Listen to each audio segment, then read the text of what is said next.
You're listening to Strange by Nature, your guide to the strange, weird, unbelievable, and improbable wonders of the natural world.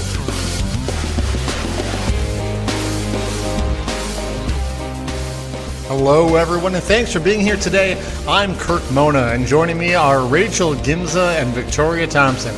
We're all naturalists who together have scoured the world for weird and wonderful wonders, just to please your mammalian brain's desire for novelty. Isn't that nice? Let's do this. Welcome, everyone, to the show. Hi, Victoria. Hi, Kirk. Hey, good to see you. Hey, hi, hello, all those good things. Good to be here. Always good to be here. Okay, well, welcome. I'm so excited that both of you are here. I'm excited to be here. I get to start us off this week, so buckle up. So, story Oh time. boy. Do All I need right. to tie my shoelaces real tight? You're gonna blow my socks clean off? I would say that you two actually know a bit about what I'm talking about this week. Interesting. okay. So this Okay. is something that I don't think is unfamiliar. This is something that is absolutely in our neck of the woods. It is in all across North America, but really in the woods is where they like to be. Anyway, so story time. Intriguing. All right, You're yeah, welcome. go for it. So last summer, the past couple summers, but we're going to mostly focus on last summer. One of the kids I had for camp ended up being really interested in insects. Now, listeners, Victoria, Kirk, you both know I love a good insect. They're always really fun. Sure. They Sure. bring me great joy. This was an older camper, so we were really able to get a little more technical, and we're finding all sorts of insects all over. We were doing a lot of observations, as well as like taking a look and seeing what we notice about the different insects, looking closely to see what we could tell to help identify the different insects and see the different families, as well as help deciphering where it would go in the absolute mess that is taxonomy. Anyway, Gotcha. so this older the camp I was originally with, this camper was for older kids with an interest in potentially becoming naturalists. And one of the things that we did was we had the kids do a short presentation on something, because as naturalists, one of the cool. things that we often are doing is presenting in front of groups. That's literally how we do things. We're teaching something to people. That's the job. So me and my fellow naturalists all did short presentations as examples, so that way the kids could see and they could prepare at least something, have an idea about it. Obviously, a few of the kids hated that. It's a work in progress. There was no shame. Anyway, so for my presentation, what I did was I brought out my jar of dead bugs that I have at my desk. You know, as you do. Nice. You know, when you put it that way, it just sounds real strange, Rachel. Picturing like squashed flies and stuff. They're I'm not picturing squashed. like They're a all mason pretty... jar just full of like It's hundreds smaller of than a dead mason insects you picked jar. up. It's smaller than a mason Okay. jar, and none of them are squished. And you haven't been busy. No, I have not. Well, I'm particular about the species that I collect, okay? Now, I have a few really cool bugs in there, and I haven't had the time or knowledge previously on how to preserve them necessarily. So I will say that this jar just has dead bugs in it. So it kind of smells of death. So it literally is just a literal jar gross of dead jar bugs. of dead. But they're really cool Rachel. bugs. It's fine. I have some Rachel. cool moths in there, and I've got like a bunch of cicadas and at least one cicada exuvia, which is the shed, which is really cool. Anyway, so this one camper, they got really interested in insects. I actually had in a different camp. So then she shared, was like, oh, naturalist Rachel, Miss Rachel has a dead bug jar, and got the other kids invested and started bringing me other insects for the jar. And she actually started to just, it was mostly Dead or alive? They were dead. Mostly cicadas, actually. And I was like, okay, I don't need Sure. 8 cicadas in this jar that is tiny. Yeah, so I was able to bring that out again, and they were able to see some really cool insects up close. But the insect that I have in this jar that I am the most proud of is actually a rather unique insect in the giant scheme of things. It is the Megarissa macaruus. Sounds like a dessert. Oh, doesn't it? Yeah. Oh, Very large jeez. dessert. Or the giant Ichneumon wasp. There it is. Oh, There yeah. it is. I Those have are so cool. They are very cool, and I happen to have a female giant Ichneumon wasp. Okay, and that's what I want to talk about today. Now, Nice. the adult of the giant Ichneumon wasp, for those of you who don't know and don't see these often, is probably one of the scariest looking insects you'll ever find. It is a wasp, so Like, it is terrifying. nightmare fuel. It Oh, absolutely yeah. It looks is. absolutely terrifying. It will not sting you. It won't hurt you. It actually is an No. important pollinator, but we'll get into it. Totally So, harmless. Looks like something out of Alien. absolutely. Well, for some things, it is out of Alien. So Fair. it's Fair. got, like every insect, it's got 3 body parts with a narrow waist connecting the abdomen and thorax, as is indicative of a wasp, is that really narrow waist. And then it has like these thin, transparent, dragonfly-esque wings that may or may not have some brown patterning on them. That there's 4 wings for them, so 2 sets.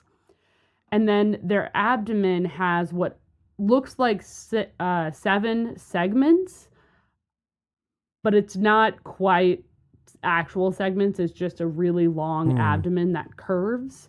Yeah. And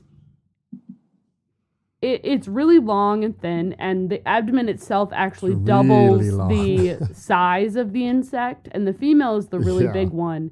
The female's body can be about 2 inches long, or 5 centimeters. So that's just the body. This is all followed by what looks like the longest stinger on the planet. I think it actually is one of the longer, like, ovipositors in the world. And Right. Yes. it looks like it's going to pierce through your entire arm. Yeah. Uh-huh. Well, depending on how thick your arm is, it probably could, but it won't. This stinger-looking thing is comprised of 3 different parts, and it can be over 3 inches long, or 7 to 8 centimeters long. So it looks Again, longer than the animal itself, its Yes. body. Like it looks crazy looking. awful. It looks absolutely terrible, and that is actually an ovipositor. So that is what females use Yeah. to lay eggs. Now, we are familiar with ovipositors on this show. This is not a unusual thing on this particular podcast.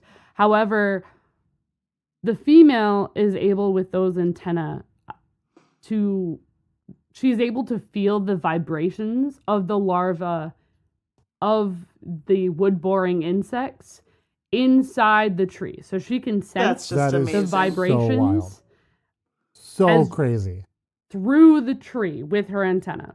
In addition, she can tell with her antenna different chemical signals in the wood that tells her Oh. that Oh, there wow. is a potential host in the tree. That is cool. And then what ends up happening is she takes the ovipositor and she literally drills into the tree and guides her ovipositor without being able to see, just using vibrations and the chemical signals that she's getting towards the host larva to lay either on or near that little larva her egg, so it has something to eat. See, now this is where knowledge is a little dangerous, because you first see one of these Ichneumon wasps and you're like, oh my gosh, they look terrifying. And then someone says, no, it's okay. Like they don't sting people, you know, they're going for insects. It's fine. And then you learn that 3-inch long ovipositor can pierce through wood. Yeah. Yeah. So your It's arm would be three nothing. different parts. And the really cool... So How there's do they two do pieces. that? That it's like a mechanism that they have is three different parts that works towards like making a small hole in there. It's so detailed that I don't have the time to get into it. But what's really Unreal. cool is they are able, so they drill into the tree, right? And then they are Yeah. able to withdraw their ovipositor. It doesn't get dropped or anything in the tree. They withdraw it out, and it actually can like curl up partially in their abdomen, and it makes it like a transparent kind of thing. It's so cool. It's wild. I'll try to share a picture if I can find one for us. And this process can take either minutes or it can take hours, depending on interesting. how dense Okay. the tree is, how far Sure. away the host is, as well as how dense that host larva might be. This is where I get to brag that I've actually seen an Ichneumon wasp piercing a tree. And it I is have as video of it cool- somewhere. Oh, yeah. It's as cool as you Yeah. think it is. It looks wild. It's very cool. Um, Very cool. Yeah, so I stumbled across Ichneumon wasp again, and it's almost summertime, so they are going to be out and about around July and August in most of North America, especially in woods and such. They're so cool. Keep an eye out for them. They tend to be, their bodies are either like black or they have brown and yellow on them. They vary a little bit in coloration, but they look really cool. So that's what I got for you both this week. My sources are Wikipedia, Wasp World, the Missouri Department of Conservation, and an amazing website that is called What's That Bug, which I just think is hilarious. Yeah. So we're going to take a quick break, and when we return, it'll be Victoria.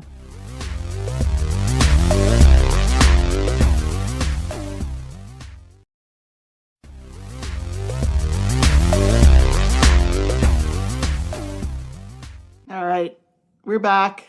Have I got a story for you? Oh, I'm Ooh, ready. excited. All right. We're going to go to Fruta. Fruta is a small city of about 13,000 people in western Colorado. Okay. It is, it's on the traditional lands of the Ute people. And as you might guess by the creative naming, early white settlement was by fruit farmers. Uh-huh. I was like, where's the fruit, All right. Victoria? All right, Yeah. there it is. Uh-huh. I've never been there. It sounds very pleasant. Like, especially if you're into outdoor recreation, there's lots of opportunities for hiking, biking, birding, water sports, golf hunting, all that stuff. Okay. Some notable dinosaur fossils have been found nearby, so it's a great place for Nice. paleontologists too, or just fossil Cool. hounds. That's all fine and good. But there's one thing that makes Fruta absolutely unique, and that is that it is the home of the annual Mike the Headless Chicken Festival. The what? Nice. Mike the That Headless is Chicken. amazing. You heard me. I'm very familiar with Mike the Headless Chicken. I am not familiar with Mike the Headless Chicken. Please go on. It does not surprise me that you have heard of Mike the Headless Chicken, Kirk. That feels like I've got something a Kirk little would know. well, and I'll also say it now. My I've know about this story from beforehand, but one of the funny things is this past season, my wife is the coach of a FIRST robotics team, and my kid is on that same team, and they had their team has sort of a chicken themed name, and their robot this year during one of the competitions was essentially beheaded. They're like, Oh my gosh. their ball no. shooter broke off the top, and they were dragging it around behind them on the tournament floor, and so the kids ended up dubbing the robot Mike the Headless Chicken. Perfect. Of course. Perfect. Why would you not? All right. Phenomenal. Well, for those who don't know, Mike the Headless Yeah. Chicken was a chicken that achieved nationwide fame in the late 1940s due to his notable lack of a head and also notable aliveness. The story of Mike begins in September 1945 on the farm of Lloyd Olson of Fruta. Like many families who had the land available to them, the Olsons raised chickens for meat and eggs, partially in order to supplement their wartime ration books. Okay. And Mike was a 5-month-old white rooster when he was selected for dinner on that fateful September day. Farmer Lloyd raised his axe and brought it down rather clumsily, removing most of Mike's head, but crucially leaving behind part of the back of the head. Oh, dear. Yeah. So Oh. you may have heard the phrase running around like a chicken with its head cut off. Yeah. And this is because normally after a chicken's head is fully cut off, it may move its legs and flap its wings for up to a minute. Actual running probably uncommon, but this is due to leftover nerve impulses in the spinal cord that cause the muscles to contract. And the heart can also continue to beat for a very short time after the head is cut off. But clearly something different was happening in Mike's case because Mike continued to walk around, albeit a bit unsteadily, and also he didn't bleed out. Yeah. Apparently a clot or clots blocked off crucial vessels to prevent Mike bleeding to death. Huh. But Okay. how about the head, the missing head? Well, it seems Lloyd's clumsy axe stroke missed some important parts of the brain, in particular the brain stem, which controls basic body functions like heartbeat, breathing, and digestion. I'm going to come out and say that he needs to be better. If you're going to kill a chicken, like, you missed. I mean, if it's but moving you missed around big and stuff, big this guy. can happen. Yeah. I mean, yeah, but you missed pretty bad. Mm-hmm. Yeah.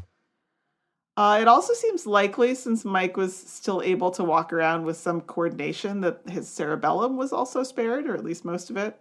Mike also retained one ear. This is really bad. So Yeah. much. Well, Okay. a It's not chicken's totally headless. Nearly chicken's headless. brain Mike. is actually Exactly. like much further back in its skull than you might expect if you look at a diagram Sure, that's of fair. a chicken's head. Well, yeah, but if you are going to like chop the head off of Yeah. a chicken, you aim for the neck, not for Yeah, the you should- skull. You should be aiming for the neck. It was a real miss. Yeah.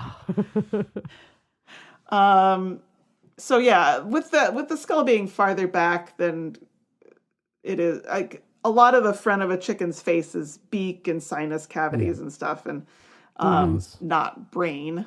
So this makes more sense than it seems like at first. Well, what happened next? When Lloyd realized that Mike was not dead, he decided to try to help him survive, and he and his wife Clara started feeding Mike through his lopped off esophagus. Oh my God. Yeah, they would give him milk mixed with water from an eyedropper, and apparently they would also feed him some corn, maybe like ground up corn bread, I'm guessing, and worms. They also used a syringe to help Mike clear his airway of mucus, which he was unable to do himself. Uh-huh. Ew. Gross. Interestingly, Mike still attempted to behave in typical chicken behaviors, such as pecking and preening, although obviously without success due to his severe lack of a head. beak. Yikes. Yeah. Yeah. The rooster also apparently attempted to crow, although it really came out more as a kind of a sad gurgling noise. Oh, that's unpleasant. Yeah. That is unpleasant to know. I could sort of That's almost sad. imagine it in Me a too. horrible way. So once word got out, first to the neighbors and then to a widening circle of interest about this headless chicken and seemingly miraculous survival, there was demand to see him, and Lloyd and Clara wound up taking him out on the sideshow circuit. He had write-ups also in national publications like Time and Life. Sadly, Mike's story came to an end due to his disabilities and some mistakes. In March of 1947, the Olsons were staying in a motel in Phoenix, and in the middle of the night, Mike started choking on some mucus. But the Olsons realized to their horror that they had accidentally left all their syringes at the last sideshow stop. Oh, no. Oh, no. Yeah. No. So no. Mike choked to Poor death, Mike. having survived Oh. 18 months without his head. That's impressive. Yeah. It is. Sad, but impressive. And as I mentioned at the beginning of the story, Mike is still remembered and celebrated today in Fruta with the Mike the Headless Chicken Festival, which is held in late May, probably around the time this episode is coming out, in fact. Excellent. Oh, phenomenal. Events at the festival include a 5K race, pancake breakfast, car show, chicken show, wing and peep eating contest. For those of our international listeners, peeps are a marshmallow candy that's often shaped like a chick. And Important distinction there. finally, yes. Finally, yes, a group chicken dance to close out the festivities.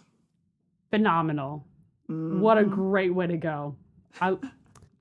I would love to be a part of that, actually. I want to go. Can we go to Fruta, everybody? Maybe next year. That'd be go. fun. You know, another weird tie-in with the robotics thing is the team this year got to go to nationals not nationals to worlds. Like they were part of the world championship. And so I got to go, and there was like tens of thousands of people there, 600 high school teams, and we're standing in the bleachers, and the chicken dance songs come on, and we all jump up and start doing the chicken dance, and some of the teams just sat there, and I was looking around going, do you guys not know the chicken dance?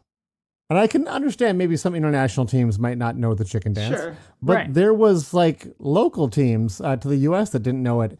And I'm wondering, how is the chicken dance not like universal across?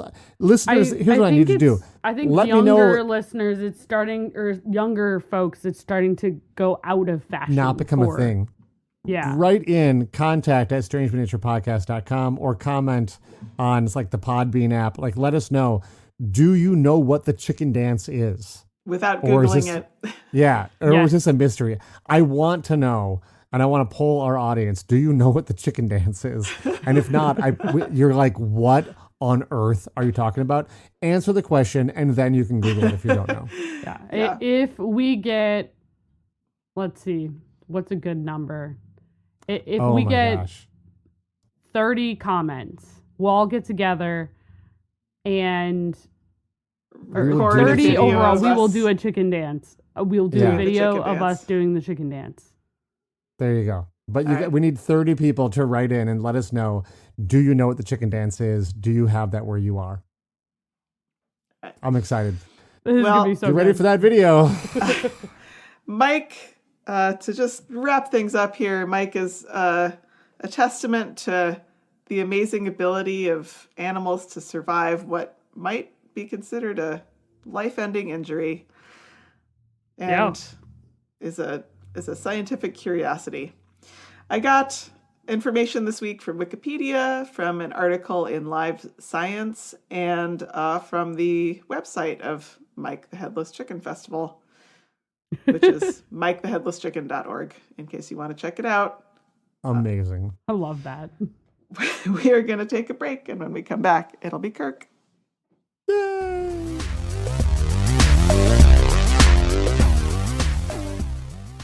This week's episode is brought to you by the Society of Strange. That's what we call our patrons over at patreon.com/strangebynature. Society members directly support the show they love, and depending on their level of support, get fun perks such as bonus content on select shows, insider photos, water bottle stickers, and here's a big one: every level of support gets every episode 100% ad-free. Come join the other lovers of the show, help keep this strange show going, and get those ad-free episodes. We'll see you all over at patreon.com/strangebynature.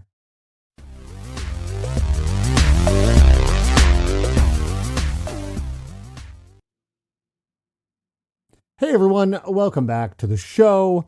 I recently talked here on the show about the tree of Tenere, I believe, or Tenere, sorry. Yeah. Tenere, yeah. And which is in the Sahara Desert. Well, today I'm returning back to the Sahara for another intriguing tale. I have to jump Desert's got back you, here. I got to jump back here to North America for a moment. We're in the middle of spring bird migration. Actually, this morning was Oh, it was so exciting. bonkers. It was so Bonkers. good. So many warblers in the I trees. saw just, some birds that I was dumb and didn't bring binoculars outside, but I did. That was the even I craziest got thing to- about it. Yeah, but I still got to see some really cool birds. I saw a bird that Kirk didn't get to see. Ha ha. Ooh. It's true. So we're in the middle of that, and it's pretty exciting. I'm not at all bitter on dipping out on that one bird. And a lot of these species are migrating all the way from South America to here where we are in North America. And Right. you can do that by flying over land completely, if you choose to fly over the land. But a lot of birds choose to fly directly over the Gulf of Mexico, which is about 1,000 miles, or that's 1,600 in non-crazy units, kilometers over water. And that is That's one a of the most impressive barriers bonkers. to migration that we have here in North America. And like I said, Mhm. it's completely avoidable. You could kind of hopscotch over through the land. Caribbean islands, or you could go completely over land by going to Mexico. But it is, Longer. it's further. So some birds will just fly nonstop for 1,000 miles, which is super cool. And when it comes to birds migrating to Europe out of the south, from the south out of Africa, a similar challenge is not. They do have to cross the Mediterranean. That's a whole other thing. But the other challenge they have is you have to cross the Sahara Desert. Yeah. And depending on where Yeah. birds cross, it's between 1,500 and 2,000 kilometers. And in crazy units, that's 900 to 1,200 miles. So Comparable. this yeah. is, pretty comparable, which I thought was really interesting when I was looking up the numbers. So one of the things about the Sahara is that there's no food. There's actually no food in either location. But at least in the desert, if you need to, you can stop, right? You Yeah. can just land You can and catch your sit breath. Down. Yeah, you can't do that when you're crossing the Gulf there, unless you land on an oil rig or a boat, which absolutely does happen for some of these birds. Mhm. Now, we used to think that birds cross the Sahara in one nonstop marathon, just like they do when they cross the Gulf. But we've actually got some new research that is showing that they take breaks during the day, kind of like you might suspect they would, and they're mostly just migrating at night. So nightingales, we know, will fly about 450 kilometers per night, and it takes them wow. about three days to make the crossing because they're stopping during the day. You don't want to be flying around during the daytime. That sounds like a bad decision to Well- fly in the middle of a desert during the day. Oh yeah, no, that's not the great. That would not be the great decision. Taking the break is the good decision. Taking a break, solid idea. But there is no food. There's no water to drink while they're resting. So the birds must fully fuel up for their journey before they cross the desert, just like birds that are crossing, the Gulf or something like some other large barrier elsewhere in the world. So Right. they definitely do still need to really bulk up because you can land, that's all well and good, but you still need to have the fuel. So this raises actually a really interesting question. Imagine for a minute that you are a brand new bird, like the aforementioned nightingale, and you were born in Europe in the spring, and you now start heading south with no knowledge that the Sahara even exists. Right. Oh, yeah. If that's the case, how do you know that you need to stop and massively fuel up before heading across this 2,000 kilometer wide desert that you don't know exists? I Well- mean, are you migrating by yourself? See, that's a great question. So, this idea that maybe you're going to follow other birds is one of the first things I thought you might think about. And because this is the thing that birds will do. They will basically, they know the drill. They learned it from their parents who learned it from their parents and so on. And we certainly know that some species of birds learn migration routes from their parents and just older birds in general. So this seems completely plausible. But you'll notice I keep on specifically calling out nightingales as my example in this. And I'm doing that for a reason. There are really interesting species to study for this sort of thing because they migrate alone. They don't form flocks, which means when a young bird sets out across the desert, it isn't following anything but its instinct. Now, if you have listened to this podcast for a while, you may know that that's a word that I kind of hate. I don't like the word instinct. No, you hate that word.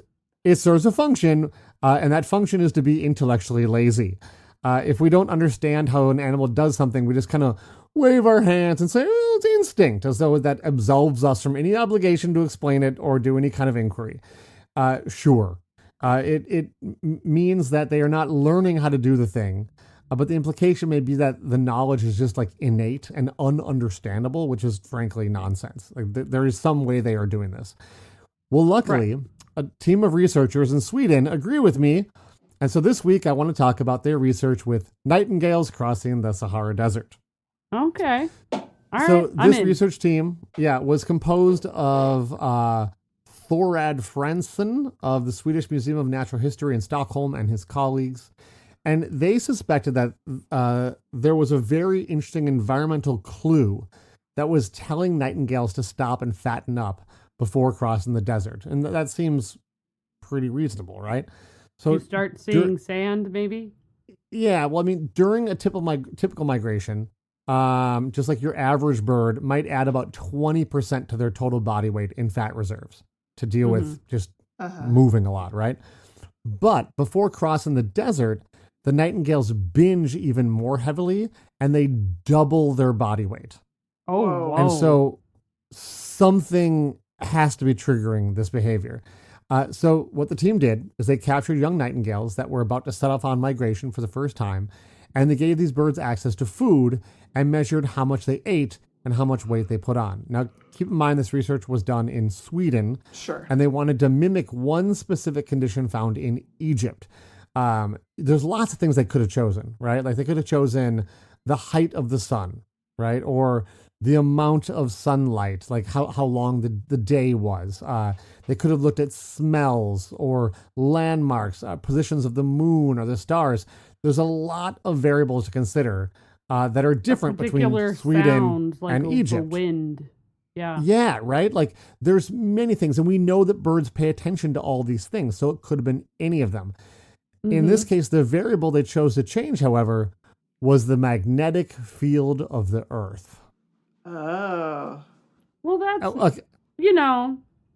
Why not? I should say, it's not the magnetic field of the entire Earth. That would take a really, that sounds, really big magnet.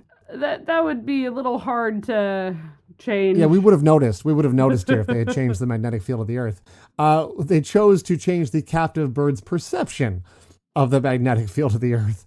Okay. Some of the birds were put into a special box that was then placed into a large coil of wire that could mimic changes to the magnetic field of the bird that the birds experience as they migrate.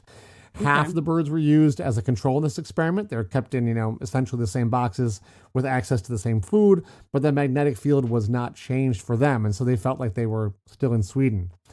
And what happened was fascinating.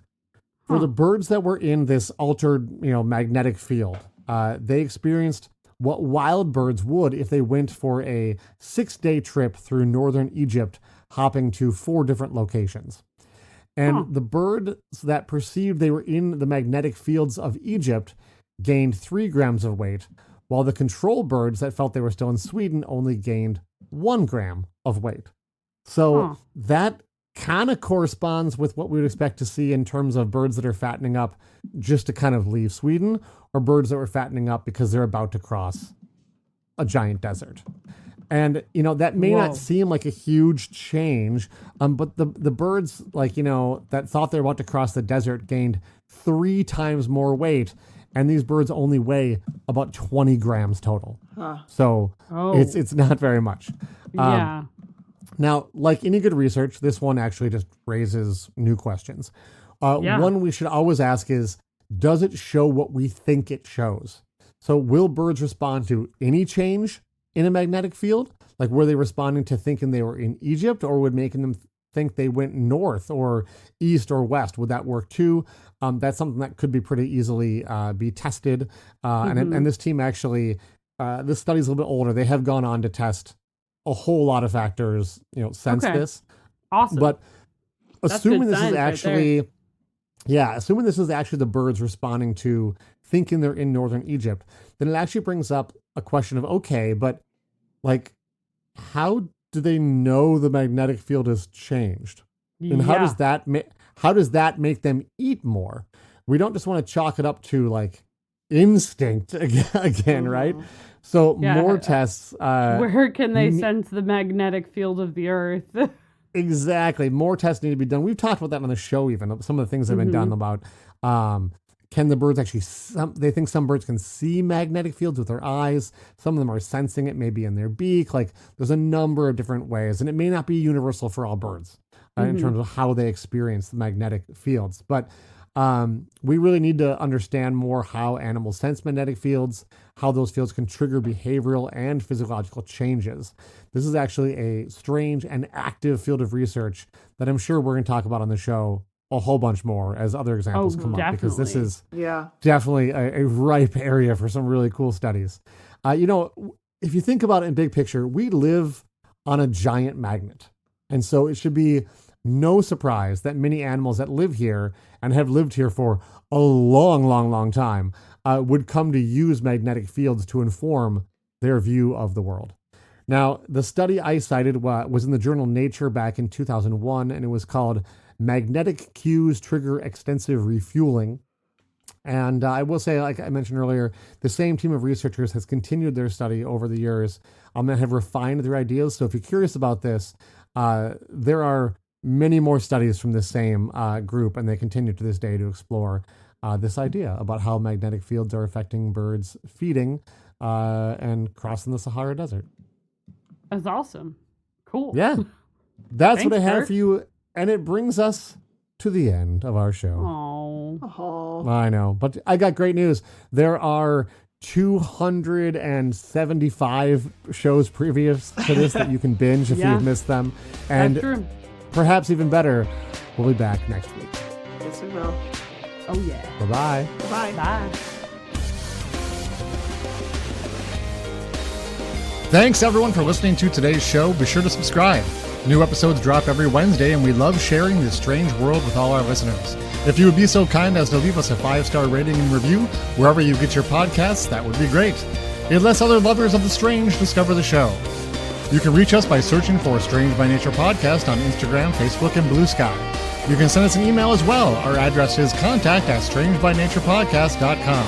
If you want more information about the show, you can check out our website, strangebynaturepodcast.com, and you can support the show and get ad-free episodes at patreon.com/strangebynature. Until next week, get outside, stay curious, and embrace the strange.